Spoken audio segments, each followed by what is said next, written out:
Hello everybody, one of my videos, MJG for this games. Today we're doing an unboxing video.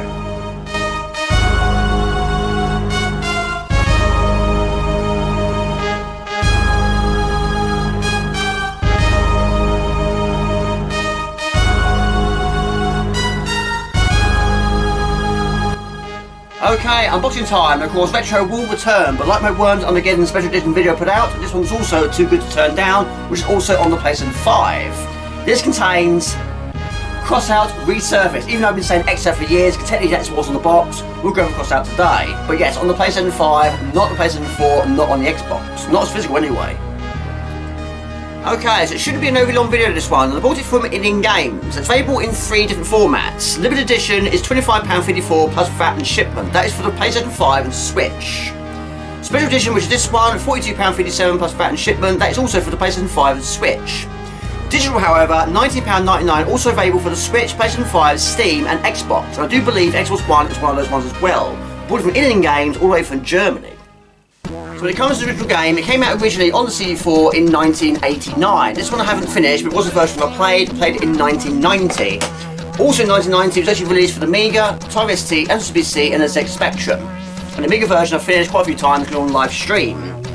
Take no prisoners, give no quarter, make no compromises. It is good, it's really good. It came out in 1990. Also in 1990, its sequel, xout or xout, whichever way you want to pronounce it. I've been saying xout for years, but I've been saying xout for years. It's also very good. Personally, I think xout is better. You never know, they might make this next. You never know. But xout is superb also. Right, time to open up this box. Knife. Right, knife check. Always losing this knife. But yeah, it's actually quite a heavy box, but there is a book in here.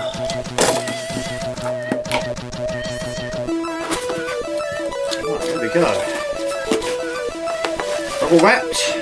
Prove that. Right. That's superb.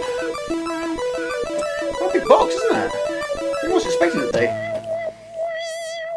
There you go, absolutely tickle big with that, it's fantastic. A lot bigger than I thought it would be, but of course there's a book in there. 35th Anniversary Edition. Back from the depths and better than ever. Brand new co-op and mirror mode, original pixel art with modern enhancements, history art book with exclusive interviews, and original video game soundtrack by Chris Huelsbeck. There you go, a free little gift in there as well, why not? Dock in this winter. There you go, a little postcard in there. Right, let's open up this box. Bear in mind, this is not the greatest of knife. I don't really want to cut this box, but then this blade is so poo, it would make a mark. Here. Right, we get in there, slowly, but surely. Right, slide that. Try not to damage this box. There you go. Nice. It is indeed a box in a box. So delicate. Woo! There we go. The history art book. I'm not a huge fan of books, if I'm honest, but of course it's retro related and based on a fantasy game, of course I'll make an exception. How many pages it got? 75. 75. We'll do some close-ups later, yeah. There we go. Now I didn't actually realise that the submarines actually had names, so it's actually nice to have a bit more detail. But there we go, the submarines of xout. It's got the trilobite, the stingray, the squid, and the shark. That's fantastic. There you go, Chapter 2, Weapons and Extras. I had a very brief look in the original Amiga manual here, but it does tell you what they are and how much they're worth, but no pictures, no descriptions. So it'll be good to see. But of course the orange shot is weak at the start, but it's free though, that's the default. You get the double and the strong. The blue shots, the best shots, and the guided missiles. There you go, a little more description of the weapons though, but it's nice to have an image with a description. Got the bouncing bomb, the energy wall, the flamethrower, the claw arm, the smart bomb, the drone collector, the laser, the shield and the satellite. And once you've got the satellite, you buy more digital weapons for it, including the guided satellite, the half circle, the small circle, the large circle, vertical movement and the mirror movement, and the oval. There you go. And also when you're in the shop, there's 2 characters on the screen, but in the manual it doesn't say anything about them, but now we actually know who they are. Well, we've got the technician, who is a strange alien creature who welcomes you to his shop. And also you've got the Melop, use the trash can of the shop. If you don't like your equipment or ship, you can drop them into the mail for a full refund. I didn't know that. And there we go, there's the main event. Absolutely superb. Who would have thought a game like this, with visual on a system like that, 35 years later? But this one also does have 1 to 2 players. I'm hoping it could be online as well, but I ain't got anyone living here with me, apart from my cat. I don't think Jasper's going to play it. You can't play it, I've got the thumbs. 1.5 gigabytes minimum, vibration function supported. Unfortunately it'll go out soon, but I'll get back later, finish this video off. But yeah, I'm looking forward to playing it later. I've actually got to go out in a minute, so while I'm out I might put this on in my car. There we go, fantastic. xout, Resurfaced, original video game soundtrack by Chris Huelsbeck. It features a grand total of 24 tracks, and they're listed, and how long the tracks are. There you go, amazing detail inside and out, the artwork is there. Superb. I've got a few of Huelsbeck soundtracks, not many, but slowly getting around to getting more of them. There you go. Okay, a bit later than planned, but let's play this game, shall we? Currently, 8:30. Goodness me. Alright, there we go, it's not sealed anymore. Alright. Oh, we've got manual as well. Yes. Not technically a instruction manual, it's just one single piece of paper. But on the other side is the controls we need. So yes, that's going to be very handy. Right, even though I prefer to play games with joystick, this game is not a joystick game, unfortunately. There we go, superb.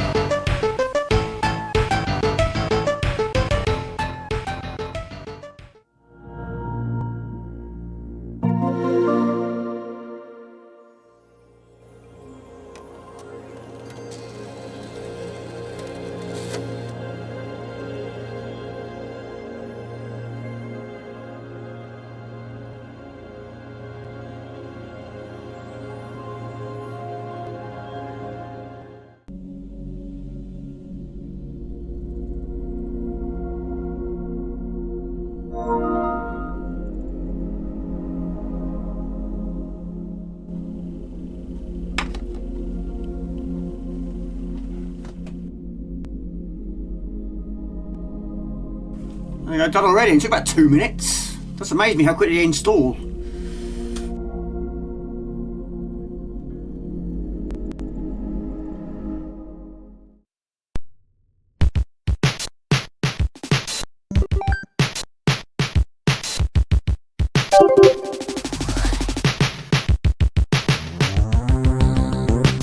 There you go, it's a nice touch. Wasn't supposed to have a screen like this in a game like this. They are the classic craptros. Anyway, no cheats here, but this one I'm assuming got to unlock them first.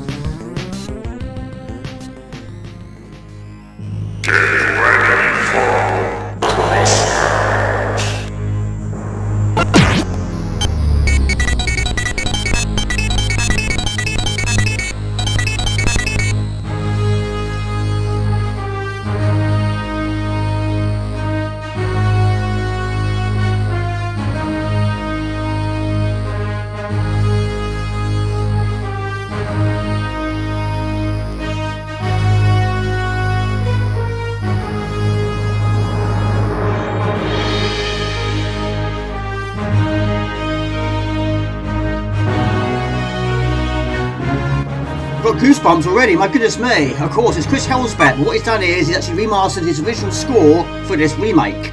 It's fantastic. Also, I have to actually change my game capture for this video. I'm using my 4K. I'm looking to change my game capture very soon. A new purchase from Amazon. Anyway, for this video, start single player mode, 2-player mode, options, controls, high score and credits, mirror mode is locked. Let's have a look at the options. Okay, options, music's fantastic, sound effects, speaker mode, language, music, jukebox, vibration that's going off, everything else unchanged. This is a game I'm so used to playing on the Amiga. Of course, an Amiga version using the keyboard. Change the speed of your submarines, F1, 2, 3 or 4 on here, L1, R1, seems good. Okay, to choose your submarines. One of the things I knew that has been added to this version. Of course, the original version and this version go to the shop and customise your submarines. All go for the pre-built trilobytes 1, 2, 3. You want to go into the game a little faster. But we're not going to do that. We have got 12,000. We're going to do it the way I normally would do. We'll skip to the shop. Okay, welcome to our brand new widescreen version of the shop 35 years later. I love it already. Of course, same will apply, more detail this time. On the left hand side, which we can't see, is our trilobytes. Also got our Stingray. our squid and our shark, basically our submarines. It tells you how much they're worth and what they're capable of holding, which is better because it wasn't 100% clear in the original game. We've got the cannons, the automatic, the primary and the secondary, the upgrades, as well as our satellites. Our cash on the right hand side, we've got $12,000 or pounds. It's quite a lot for the start of the game, but of course you can be quite greedy at the start if you want to, which means it can go so quickly. Now, considering how much I played this game and finished this game back in the day, I still cannot believe this is something I didn't know. Now, this guy down the bottom right hand corner, which I have to admit in the original game does not say trash above his head, it says nothing, I just assumed he was your pilot. But basically, it's a trash can. So you want to make some changes, not happy with what you've done, or start over again, put it in the trash, and what you spent on that submarine is then given back to you. So 1 week we had 9,000, now we're back to 12,000 again, and we've got to start from scratch. I mean, I can't believe that. Cannot believe I didn't know that. Okay, let's get the show on the road. There we go. Cross out, resurface. We didn't want to say that because I'm so used to saying xout after all this time. The occasional time I might suddenly say it, which is probably no surprise really. But like xout and xout, I've been saying that for years. Early stages, early thoughts, I love it already. Of course, I've always been loving this game, been a big fan of the original game. But what I like about it is, yes, I made a few additional changes, a few additional tweaks just to improve the looks and sounds of the original game and the feel of the original game, but I haven't got absolutely insanely overboard. I've kept the original look, just made a few additional enhancements, like the bubbles and the water moves a bit more differently now, a bit more realistic now. The original game didn't have that much parallax, but now a lot more is on offer here. The soundtrack has been completely redone by Chris Huelsbeck, and once again, it's done it so well. And what I like about it also is in the original game, the sound effects wasn't a bit overpowering to the music at times. But now you've got a bit more choice of what you want to do off the screen by increasing the volume of your music or increasing the volume of your sound effects. Or even take the sound effects and completely out of your way. It's fantastic, I love it. I haven't played all versions. The only versions I've played is the Amiga version and the C64 version. In fact, the C64 version I played first. Amazingly though, I haven't finished that one. The big version, loads. Never actually played the Spectrum version or the MJG or the entire SD versions. But all versions has music. Now in the original game, if you want to change the speed of your satellite, you use F1, 2, 3 or 4. Just bear in mind on the Amiga version, which I've been referring to the majority of the video. But here, you press the two buttons on the top of your controller. If you're not a fan of control pads, it's performing very well here, I love it. Right, boss battle. I've always wondered if this is actually the boss on the front of the box. It could be. Of course, being widescreen, a lot more areas to move. Right, so of course you shoot the two tubes, it touches the head, and go for the head. This is where going for the best weapons for the best results. Absolutely outstanding, really is good. Stage clear, credits bonus and total credits. Which takes us back to the shop. Build your fleet. Right, so now we return to the shop. Now we've got 13,360. So what we can actually do now is basically you can actually put that one into the trash and start over again. Maybe. But also, you can also make additional changes to this submarine or add a few more additional ones. But I think for now, we'll go for another one of the trilobites, which is 3,000. And that goes in your reserve. And like before, we'll go for the triple uranium shot. And we'll go for the extra large missile. Target aiming rocket, high damage, trigger auto, launch with cannon. Right, these are 760, but now we've got 2 of them. Okay, we arrive at level 2. This time we've got 2 submarines, both from exactly the same, both the same firepower. So if I don't die, you get some seriously good fleets, should we say. But yeah, what I tend to do is I tend to use this submarine for the early few stages, then up the ante for the later ones, the more difficult ones. The levels themselves aren't overly long. Another change is of course the energy bar. In the original game it's pretty much falling from the screen. This one it's much more tucked away at the top left there. Any weapons you've got located at the bottom of your score, and at times it is quite a confined space. With the control pad it can be quite difficult, but yeah, I'm not a huge fan of controllers if I'm honest. But the PlayStation 5 controller is a good one. And also to change some of the ways enemies will die, also a good thing. You do get occasional midway boss thrown into the mix.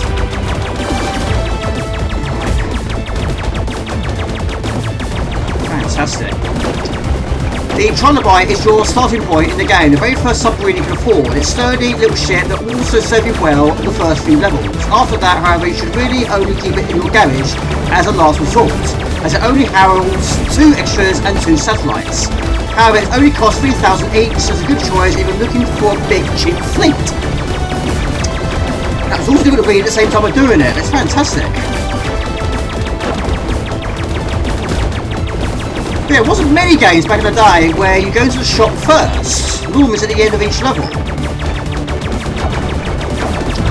Well, your overall score at the end is based on what you don't spend. So you've got to be greedy or not so greedy. Right, next boss. This is the Metal Gatekeeper. Like the last one, you've got to try and destroy it piece by piece. But this time, no detachable heads. Let's destroy its arms. Still got 2 submarines intact. All helps.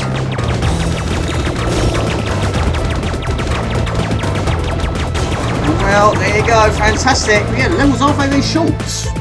Stage clear, credits, bonus, and total credits. Right, so for this one we'll go for the Stingray, enhanced battle submarine, up to 5 options are possible, can be equipped with 3 satellites, 4,000 each. We'll buy one of those. Right, level 3, first thing we'll try and do is increase the speed to maximum. Right, why not? We'll go for a Stingray this time. The Stingray may not be the prettiest submarine ever built, but what it lacks in elegance, it makes up for sheer firepower. It can carry up to 5 extras and 3 satellites, which is more than enough for most of the challenges in the game. Considering it's a low price of 4,000 each, the Stingray is a really good choice in most situations. Right, now this is also one of the most difficult levels of the game, I'd say. Because of one specific enemy. I don't know what they're called though, but they're basically worms. And they're very difficult to avoid. And they kill me more times than any other enemy in this game. But they don't feature on every level of the game though. Right. Another big great boss. This one breaks into small parts. So good. I love it already. The levels are short, so the game isn't very long at all. Like these dudes. Right, I'm killed by something. Right, never mind, we've got these in reserve.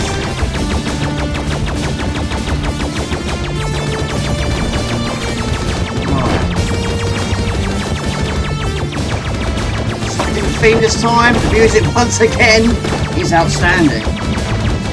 Right, these things. They basically get killed by basically hitting a surface, or basically hitting themselves, like the game's Slate on the old school Nokia phones, that sort of thing.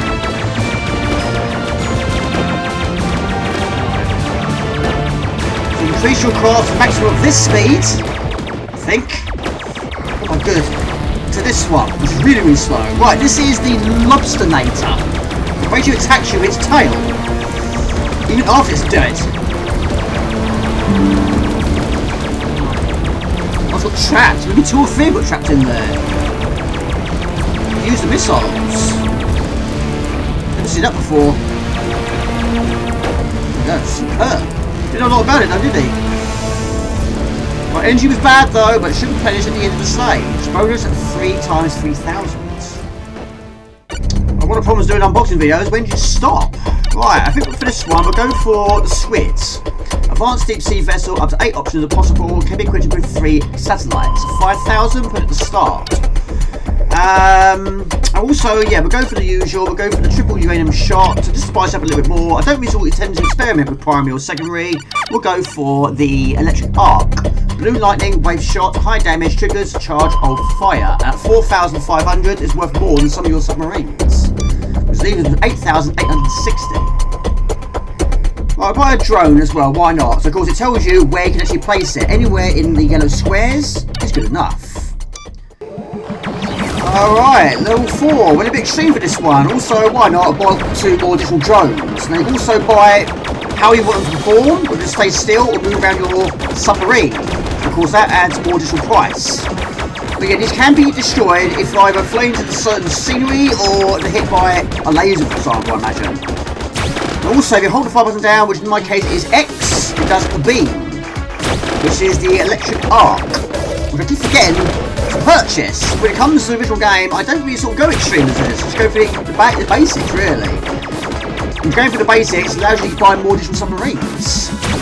Now these worms only feature on level 3 and level 4. They are certainly a lot easier on this version. In fact, the game itself is a lot easier. The only biggest challenge for me is, of course, trying to adapt to a control pad. By having problems like this, we're certainly getting through here a much easier task. But this is the Squid. With the Squid, you enter the Premier League of submarines. This magnificent vessel can carry up to 8 extras and 3 satellites, giving enough firepower to handle pretty much anything the game throws at you. But at 5,000 each, she is not taking a bargain, but take good care of her. Try one's best. And at the time, all weapons are intact. Must be good for boss battles. There's also, of course, usual trophies, Xbox achievements, if any of you on the Xbox or not. Of course, one of them on this one, you will try and destroy a certain quantity of enemies by using one single arc. Right, next boss. I don't know how to pronounce this one, it's a different one to pronounce, but it's got a bit of an unusual pattern, this one. We need to try and upgrade speed to maximum. And this one, again, because it's based on a widescreen, you actually get more screen to work with. So you actually stay up here with some of its projectiles. The way I normally do it on the version is basically go underneath it. This does work to a point. This does move a lot more faster. And also the sound effects have been completely enhanced, which is a really good thing as well. We're getting it up here. Hold that beam down, Jamie. That will help. There we go. Superb. Absolutely amazing. What I do is I do one more level, but let the music do the talking.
There's actually a trophy if you get all 9 submarines in your possession. Of course, to do that, you need a lot of money and buy cheap. Full fleet. Trophy earned. Right, now you can dump them in the bin. Don't need them anymore. Give that money back. Superb. Top of the pile. 90,840. New highest score. So there you go. In finishing the game, you unlocked mirror mode. So basically, it's the same game again, but rather than going right, you're going left. I'm going to try. But yeah, more footage that is xout resurfaced. Okay, buddy, I think that's more enough footage. I'm absolutely tickled pink with this. I'm really pleased. But yeah, please do make more. It's amazing. And what I love about it is, of course, I haven't gone too extreme. I've kept the look of the original game and just ironed out all the kinks. It's superb. Really pleased. Really good. Okay, buddy, that's more enough footage. Hope you enjoyed my video. A huge thank you once again for your continued support. And it's James Wonders Games. Please like and comment. Hope you catch you on the next one. See you on Dizzy. Ciao, bye. See ya.